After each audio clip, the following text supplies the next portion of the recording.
여러분 안녕하십니까? 포항 MBC 뉴스데스크입니다. 2017년 포항 촉발 지진으로 가장 큰 피해를 입었던 흥해가 몰라보게 달라지고 있습니다.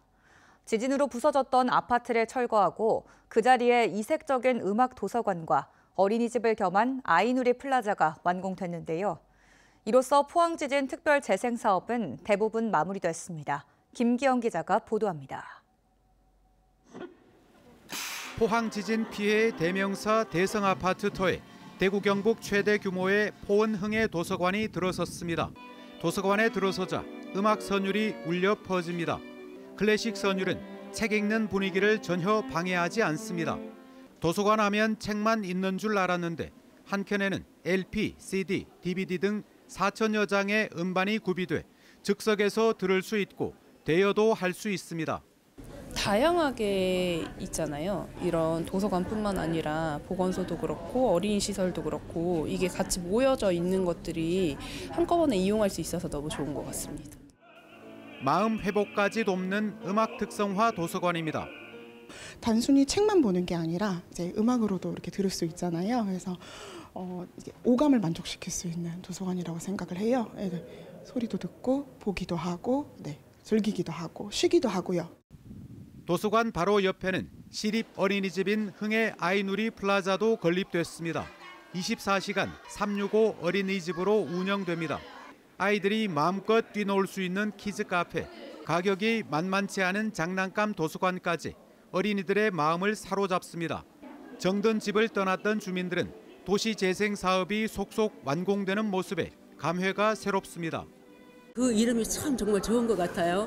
흥해라 하는 말 그대로 이제 크게 부흥하라고 그런 뜻인 것 같아서 진짜 이름을 잘 줘야 되겠구나. 북구 보건소와 트라우마 센터도 이달 말 문을 열면 지진 피해 주민들의 건강까지 보듬게 됩니다. 포항이 우리나라 최초로 시행하는 재난 대응형 특별 재생 사업의 성공 사례로 손꼽히고 있습니다. 흥해를 떠났던 많은 지역 주민들도 이제 다시 이 지역 주변으로 모여들어서 과거의 공동체 이상으로 더 활성화된 그러한 그 경제 생활과 지역사회 생활을 이어갈 수 있는 그런 공간으로 거듭난 것이 굉장히 큰 의미가 있습니다. 특별 재생 사업은 총 29건, 2,900억 원이 투입돼 현재 23개 사업이 완료됐습니다. 2017년 11월 15일 포항 지진의 진앙지 흥해가 그날의 아픔을 딛고 조금씩 옛 모습을 되찾고 있습니다. MBC 뉴스 김기영입니다. 지난주 현대제철 포항공장에서 20대 계약직 청년이 쇳물 찌꺼기 포트 안으로 추락해 사망한 사고와 관련해 관계당국의 조사가 진행 중인데요. 떨어지면 곧바로 숨지는 위험한 작업이었지만 현장에는 추락을 막아줄 방호 울타리도 안전장비도 없었던 것으로 드러났습니다. 박성아 기자가 취재했습니다. 쇳물 찌꺼기를 담는 포트 주변으로 시뻘건 쇳물과 연기가 보입니다. 숨진 직원은 이 포트 위 발판에서 쇳물 찌꺼기 제거 작업을 하다 순간 발을 헛디뎌 떨어졌습니다. 해당 업무에 투입된 지 2달이 채 안 된 시점이었습니다. 포트 내부는 500도씨가 넘는 고온 상태였고 추락을 막을 난간은 없었습니다. 산업안전보건법엔 근로자가 추락할 위험이 있는 장소에 안전난간이나 울타리를 설치해야 한다고 명시돼 있습니다. 근본적으로는 난간이 있었어야 되는 거죠. 안전 난간을 우선적으로 설치할 수 있게 설비를 조정하거나 이런 게 선행이 됐어야 되는데 그런 것들은 전혀 되지 않았고 기계 로프도 제대로 설치하지 않은 채 일하도록 만들었는데. 난간 설치가 힘들 경우 로프에 안전대를 걸고 작업해야 하지만 당시 현장에는 이 로프마저 없었습니다. 현대제철 작업표준서엔 해당 작업을 할 때 반드시 안전고리를 체결하도록 돼 있습니다. 하지만 현장 노동자들은 폭발이 잦은 전기로에서 안전줄에 몸이 묶여 대피하지 못하는 상황이 발생할 수 있다며 현실과 동떨어진 규정이라고 지적합니다. 안전벨트를 하면은 그 내부 폭발이 일어났을 때 또 다른 2차적 피해가 발생될 수 있기 때문에 경찰과 고용노동부는 현대제철 측이 안전수칙을 준수하고 재해 예방 조치를 했는지에 대해 조사 중입니다. MBC 뉴스 박성아입니다. 영덕군은 오늘 영해면 3.1의 거탑 일원에서 영해 3.18 만세운동 추념식과 독립만세 행진 행사를 가졌습니다. 올해 행사는 출정식과 만세 대행진, 추념식 등으로 진행됐으며 지역 유치원생과 중고등학생, 노인회 회원 등 모든 세대가 동참해 지역 독립운동가들의 숭고한 정신을 기렸습니다. 영해 3.18 만세운동은 1919년 3월 18일 영해면 장날을 기점으로 축산과 창수, 병곡면 지역 민중들이 합류한 경북 지역 최대의 독립만세 운동입니다. 포항시가 시청 앞 광장에 설치된 시민단체 천막 농성장에 대해 이례적으로 철거를 요구했습니다. 지속가능한 사회를 위한 시민연대와 민주당, 경북도당 등은 어제부터 시청 앞 광장에 천막을 치고 윤석열 대통령 탄핵을 촉구하는 릴레이 농성을 벌이고 있습니다.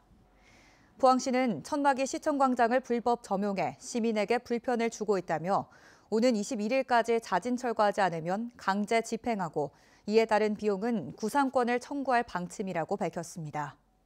이에 대해 시민단체는 탄핵 선고가 날 때까지 농성을 이어가겠다고 밝혔습니다.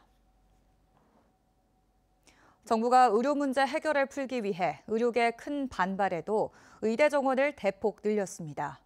그런데 전공의가 떠나며 의료 현장은 대혼란이 계속되고 있는데요. 그나마 남아있는 전공의도 현황을 봤더니 수도권과 비수도권 사이 불균형이 더 심화하는 것으로 나타났습니다. 조재한 기자가 보도합니다.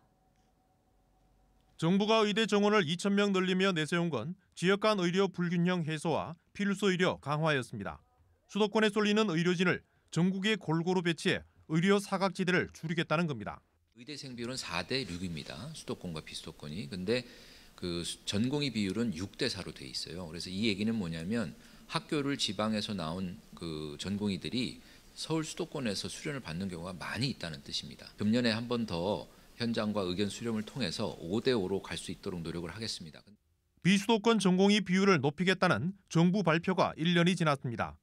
전공의 대부분은 의료 현장을 떠났고 복귀하지 않고 있습니다. 일부 현장에 남거나 복귀한 전공의도 수도권 쏠림이 더욱 심화한 것으로 나타났습니다. 조국혁신당 김선민 의원이 보건복지부로부터 받은 자료에 따르면 올해 상반기 모집 전공의는 전국에서 822명입니다. 이 가운데 64.5%인 530명이 수도권, 비수도권에는 35.5%인 292명에 그쳤습니다.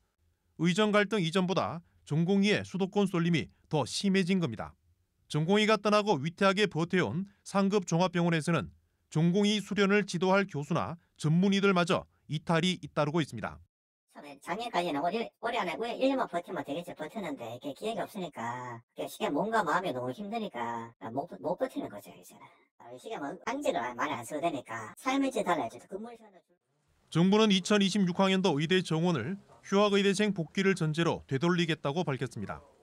그런데도 의대생은 복학 움직임이 없고 전공의는 상당수 입대하거나 일반의로 취업하며 냉담한 반응을 보이고 있습니다. 애초 의료 개혁의 핵심 명분인 지역 간 의료 불균형마저 더 심화하는 등 총체적 난국을 벗어나지 못하고 있습니다. MBC 뉴스 조재한입니다. 경상북도는 전남 한우 농가에서 구제역이 잇따라 발생하고 위기 단계가 상향됨에 따라 방역 상황실을 재가동하는 등 방역 강화에 나섰습니다. 이에 따라 소 사육 농가와 도축장에 대한 소독을 강화하고 축산 농가에는 행사와 모임을 금지하는 한편 의심 증상이 있으면 즉시 신고해 줄 것을 당부했습니다. 앞서 정부는 상반기 일제 접종을 오는 22일까지 앞당겨 실시하고 소규모 농가 등 공수의가 접종을 지원하는 농장은 31일까지 완료하도록 했습니다. 국제 라이온스 협회 경북지구는 시각장애인들의 이동을 돕도록 포항시 시각장애인 생활지원센터에 승합 차량을 기증했습니다. 최광식 경북지구 총재는 시각장애인 복지사업에서 이동권은 가장 중요한 부분이라며 이번에 기증된 차량이 시각장애인들의 사회 참여를 돕는 연결점이 되길 바란다고 전했습니다. 울릉도 독도 국가지질공원의 탐방객센터가 겨울철 휴식기를 마치고 지난 주말부터 운영을 재개했습니다. 탐방객센터는 사동항 여객선 터미널과 복례폭포, 나리분지 등 4곳에 운영되고 있으며 동행 탐방과 지질 해설 서비스를 무료로 제공하고 있습니다.